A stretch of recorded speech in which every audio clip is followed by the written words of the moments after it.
j'étais pas prédestiné à ce genre de choses. Tu peux dire ce que tu veux de moi. Je suis tellement fondé que quand je me regarde dans mon miroir, je sais ce que je vaux, je sais qui je suis. Tu comprends ce que je veux dire? J'ai été élevé par l'amour, je manque de rien. Je suis très stable émotionnellement. J'ai cassé gros orteils, donc plus d'équilibre, métatarse 2, métatarse 3, j'ai plus de pied. Moi, je suis fier de ma prestation. Il n'y aura pas de si, c'est pas possible. J'ai fait trop de sacrifices. À la fin, le mot d'ordre, c'est pas de regret. On parle de il frappe fort, mais j'ai déjà rencontré des gens qui frappaient fort, tu vois ce que je veux dire. En striking, je suis meilleur que lui. J'ai une quête, j'ai un goal, et je vais aller chercher cette ceinture.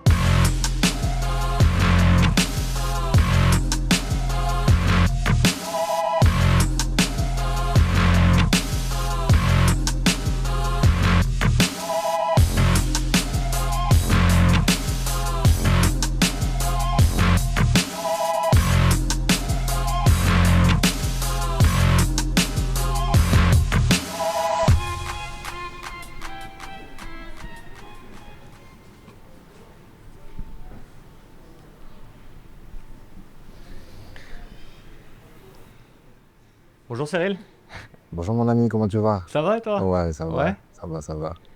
L'histoire de Cyril Gann, c'est l'histoire d'un mec qui n'était pas programmé pour ça. Ce sont tes mots, il y a quelques années. Si tu pouvais remonter le temps, tu lui dirais quoi à ce mec-là? Je pense que les choses n'arrivent pas par hasard, du coup, je lui dirais pas de changer quoi que ce soit. Vraiment. Les erreurs, les réussites, les échecs, tout ça, ça fait partie de l'apprentissage de la vie. Et je pense que chaque chose qui m'est arrivée dans ma vie, en fait, est arrivée pour une raison. Euh, Qu'elle soit dure à accepter ou l'inverse, je pense qu'à chaque fois, il y a une raison. Je lui dirais, continue comme tu fais. Ne te pose pas de questions. Continue comme tu fais, te prends pas la tête, reste comme tu es.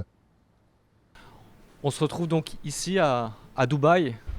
Alors c'est un choix pour le moins pour moi étonnant, après on le comprend. Mais pourquoi avoir choisi Dubaï? Parce on avait repéré pas mal de sparring partners qui pouvaient vraiment nous aider. On avait ciblé vraiment un type de sparring, un partenaire. Et c'est vrai qu'ici, il y avait un rassemblement de gars qui nous intéressaient. Et plutôt que de les faire venir, eh ben, ça coûte de l'argent, hein. Du coup, on a décidé de venir. Et puis en même temps, ça nous crée une cellule d'isolement et de pré-fight week en quelque sorte. Plus très longue, mais l'ambiance en tout cas est la même. Parce qu'on sait que tu es très famille, Cyril, avec tes proches. On sait que tu n'aimes pas très éloigner trop longtemps. Je pense que c'est une première de faire un camp d'entraînement à l'étranger avant un combat, aussi longtemps en tout cas. Tu as aussi fait des sacrifices pour le coup. Ouais, des sacrifices, ouais. J'ai fait des sacrifices, même plus que tu es au courant. T'es même pas au courant, je veux dire. Ah ouais? Ouais, ça fait un petit moment déjà. Sur des choix personnels, donc pour tout mettre en œuvre, pour une première fois, mettre all-in limite, C'est ça, c'est ça? c'est ça. Pas de regret. Faire les choses pour qu'à la fin, le mot d'ordre, c'est pas de regret. Je pense que si on veut être en paix avec soi-même, il faut que ce mot d'ordre arrive en premier. Pas de regret. Faut pas qu'on se dise, ouais, j'aurais peut-être pu faire plus, ou j'aurais peut-être pu. Et si j'avais. Et si. Il n'y aura pas de si. Il n'y aura pas de si, c'est pas possible. J'ai fait trop de sacrifices. Tu as connu une ascension fantastique, sportivement et médiatiquement. Tu as été le visage du MMA français au moment où le MMA français en avait le plus besoin. Un combat héroïque contre Francis. Et en une seule défaite, tu es quasiment passé d'icône à une supercherie pour certains. Comment tu l'expliques? Comment je l'explique? Oh, c'est plutôt le. Comment je l'explique? Je pense pas que j'ai la science infuse, mais je dirais que c'est la culture du présent, de l'instant présent. C'est les choses vont très vite et souvent les gens n'ont pas forcément leur propre réflexion. Donc c'est vraiment l'instant du présent. Quand quelque chose arrive, ah bah, ça, si ça arrivait comme ça, c'est que c'est une fraude. Même si ça fait 10 ans qu'il est là, le boug, je ne parle même pas de moi, hein, ça arrive sur tout le monde, sur n'importe qui. Ça arrive même au football. Tous ces sports qui ont beaucoup de lumière, tous ces sports qui ont beaucoup d'audience, malheureusement, attirent aussi une mauvais fan. Je vais parler de mauvais fans. En tout cas, de bonnes énergies, mais aussi des mauvaises. C'est vrai que c'est quelque chose que je ne ressentais pas du tout avant la légalisation du MMA en France. Avant, je voyais que des choses très... C'était très fin avant les analyses. C'était des puristes qui en parlaient vraiment, qui donnaient leur avis. C'était même pas du jugement. Aujourd'hui, la tendance a changé. On n'est pas très cultivé, mais on se permet surtout de juger en plus de ça et d'affirmer des choses, ce qui est complètement absurde. Et tu l'as dit à un de nos confrères, c'est vrai que tu t'exprimais sur la violence des attaques que tu as reçues. Tu parlais même de gens qui n'ont aucun rapport avec le milieu, qui se donnent des avis, et aussi que ça a pu te toucher tout ça malgré tout, malgré le fait que on te sentait intouchable en fait. Ah, oui, moi, je fais partie des personnes, je pense, qui sont euh, le moins susceptibles d'être touchées par ce genre de choses. Je suis tellement fondé. Je suis tellement fondé. J'ai tellement de choses. Mon monde réel, et ça, je l'ai toujours dit, mon monde réel, c'est pas ça, hein. Ça, c'est pas mon monde réel. Moi, mon monde réel, tout le monde le connaît déjà. C'est ma femme, mes filles, ma famille, mes amis proches qui n'ont jamais changé. J'ai pas de faux amis, hein. Je traîne qu'avec des personnes et pas parce qu'ils ont une notoriété ou quoi que ce soit. Ça, c'est pas du tout. J'ai un vrai monde réel. J'ai un vrai monde réel solide avec des vraies bases. J'ai été élevé par l'amour, je manque de rien. Je suis très stable émotionnellement. Je pense que c'est pas le cas pour tout le monde. En plus de ça, tu ajoutes le fait que moi, personnellement, je suis arrivé ici, dedans, comme tu l'as dit tout à l'heure, pas ta phrase d'accroche, j'étais pas prédestiné à ce genre de choses. Enfin, du moins, il y a quelques années, personne n'aurait pu penser que j'aurais été l'homme que je suis maintenant. Donc, à vrai dire, la pression, je n'en ai pas vraiment. C'est juste la déception, plutôt. La prise de conscience. Et ça, malheureusement, ben, t'as beau être pleinement fondé, etc., c'est quelque chose quand même qui te touche. C'est quelque chose qui te touche, c'est quelque chose qui te touche. Donc bah, tu réagis en fonction, mais tu vois, c'est pas quelque chose qui m'a déstabilisé. Mais c'est vrai qu'avec toi, je trouve que les fans, ils parlent pour toi en fait. Ah oui, parce que je parle pas beaucoup, c'est ma nouvelle communication, ça. Oui, il aurait dû faire ci et ça, et puis après Jones, il aurait dû s'entrer dans de la guest. Non, mais toi, tu es dans ton chemin, tu fais ce que tu as envie de faire. Oui, Et parce que comme je t'ai dit, la raison pour laquelle je t'ai dit, je suis un peu plus avancé, que j'ai un peu plus d'expérience que tout le monde, mine de rien, du haut niveau et de ses aléas. Moi, j'ai compris qu'aujourd'hui, tu peux pas éduquer le monde extérieur. Tu peux t'amuser si tu veux à donner des directions, mais c'est pas mon jeu, c'est pas mon game. Moi, mon game, il est propre à moi-même. C'est-à-dire que moi, j'ai des objectifs et je les fais pour moi. J'ai pas besoin de changer la vie d'un tel ou de changer ce qu'il a dans sa tête, son mindset ou de lui. Ça me préoccupe pas du tout. Continue à penser ce que tu veux, c'est pas mon problème. Aujourd'hui, ça ne m'influence plus. C'est pas des choses qui me touchent. C'est pas des choses qui... Tu peux dire ce que tu veux de moi. Je suis tellement fondé que quand je me regarde dans mon miroir, je sais ce que je vaux, je sais qui je suis. Tu comprends ce que je veux dire? J'ai pas ce besoin de parler, ou même quand, je sais que c'est un sujet sûrement que tu vas aborder, quand on me dit, parfois d'autres athlètes disent que j'ai refusé des combats, etc. Je réponds même pas. J'ai pas besoin de répondre. Parle avec tes fans, discute si tu t'amuses avec les gens. Moi, je suis pas là-dedans, je suis plus là-dedans. J'ai fini avec tout ça. J'ai fini avec tout ça. Ouais, donc t'es plus là-dedans. C'est vrai qu'à un moment donné, tu Je suis montrais plus plus. là-dedans. Je montrais plus, je parlais plus. Mais pourquoi? Pour qu'au final, une défaite, on te tourne le dos. Alors pourquoi? Pourquoi je vais continuer à donner du temps, de l'énergie? Pourquoi? Si c'est pour après prendre un bâton et tout ce que j'ai pu dire ou tout ce que j'ai pu faire, vous me retournez dans la tête. Pourquoi faire? Viens, je me concentre à l'entraînement, je pense de l'énergie à l'entraînement, je garde mon énergie pour l'entraînement, c'est mieux, non? C'est mieux. Et puis là, le résultat, c'est ça qui validera. Dans tous les cas, c'est ça qui validera. Tu parles pas, même si tu parles énormément, si tu perds, Alors, tous ces spéculations, des Aspinal qui dit ouais, Cyril m'a refusé, après tout le monde se met à parler, les Blades, les Almeida, ça, tout ça, toi, c'est terminé. Plus d'énergie. personne ne m'a demandé. Personne ne m'a demandé si j'avais déjà eu une proposition d'un combat d'un tel ou d'un tel ou d'un tel. Et bon, mais ça, je l'ai déjà dit, j'ai pas eu de proposition de la part de l'UFC. Aucune. Pourquoi ils mentent les... Je sais pas. Alors après, ils disent qu'ils mentent pas aussi. Donc je veux pas dire que ce sont des menteurs. C'est leur point de vue. Moi, je donne les faits? les faits. Moi, ce sont mes faits de mon côté.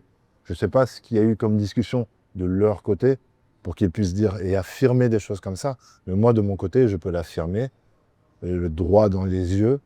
À aucun moment, quelqu'un n'a cité Thomas Pinal, Blade ou Almeida. Je pense qu'à un moment donné, Tom l'a fait par rapport à cette pesée quand il a voulu rentrer dans la cage après ma victoire et que ça lui a pas plu que ben, moi, sur le coup, on m'a dit ça. Je me suis dit, dans ma tête, j'ai fait un calcul rapide. Peut-être qu'avec le recul, j'aurais dû accepter, mais dans mon calcul rapide, je me suis dit, mais attends, mais Tom, il est 5e. Je viens de battre.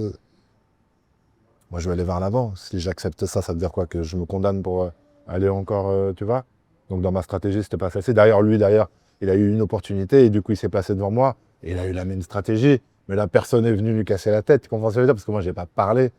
Tu vois? Mais c'est l'influence que tu donnes aux gens. Et les gens, malheureusement, la populace, elle suit l'influence. Donc, quand Tom dit quelque chose, ouais, papa, j'aurais pu dire la même chose derrière. Ouais, pourquoi tu m'esquives? Je suis là. Pourquoi tu parles des autres? Parle de moi maintenant. Tu as même bien parlé de moi avant. Continue de parler de moi. Pourquoi tu ne parles plus de moi? J'aurais pu jouer à des jeux, mais ça m'intéresse pas. Non, non, ça m'intéresse pas. Pendant 18 mois, Cyril, on a eu un poker monteur entre Dana White, John Jones, Thomas Pinal. La catégorie a été un peu bloquée pour un combat qui ne s'est jamais fait finalement. Ouais. Personnellement, tu l'as vécu comment? Ah, bah, très concentré sur moi-même. Encore une fois, c'est le mot d'ordre. Hein, c'est moi et moi. C'est mon combat avec Volkov, décembre. C'est une blessure. On a réussi quand même à avoir la victoire, malgré la blessure. Et derrière, ça a été concentration extrême pour revenir au top le plus rapidement possible parce que justement, on ne savait pas trop ce que ça allait donner. Ouais. On ne savait pas si Jones partait à la retraite ou non, etc. Donc on voulait être prêt. On voulait être prêt pour n'importe quelle opportunité, à vrai dire. Mais on voulait être prêt le plus rapidement possible. Et c'est vrai que tu as fait 2 combats en 18 mois, Spivak d'abord, où voilà, tu as fait taire Spivak d'une manière très convaincante. Volkov avec la blessure. Et c'est pareil, on a l'impression que tu as été jugé plus durement. Alors toi, tu n'as peut-être pas écouté, mais... Bah, je me rappelle du combat face à Spivak, ouais. Vu que je sortais de la défaite et que du coup, on m'avait collé l'étiquette de fraude, le mec qui ne sait pas lutter ou qui ne sait pas défendre la lutte, etc. Et bah, tout de suite, la communication, de l'influence, des réseaux, etc., c'était est-ce que Spivak va mettre la clim là? C'est chaud. En plus, le Boug, mentalement, on ne sait pas comment il est. Peut-être qu'il est fragilisé. Est-ce qu'il va pas mettre la clim et tout? Bon, tu vois, c'est pas du tout le cas. J'étais là, j'étais bien fondé. J'ai fait mon truc stratégiquement, j'ai appliqué, j'ai gagné. J'ai continué, j'ai bossé. J'ai eu une autre opportunité, Volkov. J'ai fait une grosse prépa aussi pour Volkov. Malheureusement, je casse les 2 tiers de mon pied, même les 3 quarts, parce que c'est ce qui importe le plus, le gros orteil. Il me restait que les 2 petits orteils. Sinon, tout le reste était cassé. Ça m'est arrivé à la première minute. Et j'ai quand même gagné le combat. Bon, qu'est-ce que j'ai d'autre à prouver? J'ai gagné mon premier round. Le deuxième était un peu ex-aequo. Et le troisième, il le remporte. Donc, pareil, ça c'est... quand tu finis fort, ça impressionne plus. Mais la réalité, si tu comptes... voilà, j'ai gagné, je l'ai pas volé. Hein. Donc là, pareil, donc du coup, influence et tout. Mais moi, personnellement, je suis content, tu vois, je veux dire. Putain, mec, j'ai fait avec un seul pied, tu sais comment... Est-ce que tu sais que de marcher juste avec un orteil cassé, marcher juste. J'ai cassé gros orteil, donc plus d'équilibre, métatarse 2, métatarse 3, j'ai plus de pied. Je suis sur mon talon, limite. J'ai plus rien, je peux plus jabber, je peux plus rien faire. J'ai une vente du choc, je peux pas la terminer parce que je peux pas monter sur mon pied. Parce que je sens que tout est cassé. Tu vois? Moi, je suis fier de ma prestation. Moi, je suis fier de ma prestation. 3e chance donc pour la ceinture. Forcément, il y a des évolutions. Il y a eu des nouvelles discussions avec Fernand. Il nous a dit qu'il a eu une discussion un jour avec toi. Il t'a demandé si tu étais toujours focus sur la ceinture, si tu le voulais autant que lui. Est-ce que ça t'a surpris cette discussion-là? Est-ce que pour toi c'est normal? Non, c'est normal. C'est des discussions en interne. On a besoin de se dire les choses, de comprendre à quelle hauteur sont les motivations, etc., etc. C'est tout à fait logique. Tu as besoin d'être 100% transparent avec ton gars, surtout. Et donc, il voulait être sûr que j'ai toujours envie d'aller chercher cette ceinture. Et c'était le cas. Il y a une espèce de pacte, un nouvel engagement entre vous deux.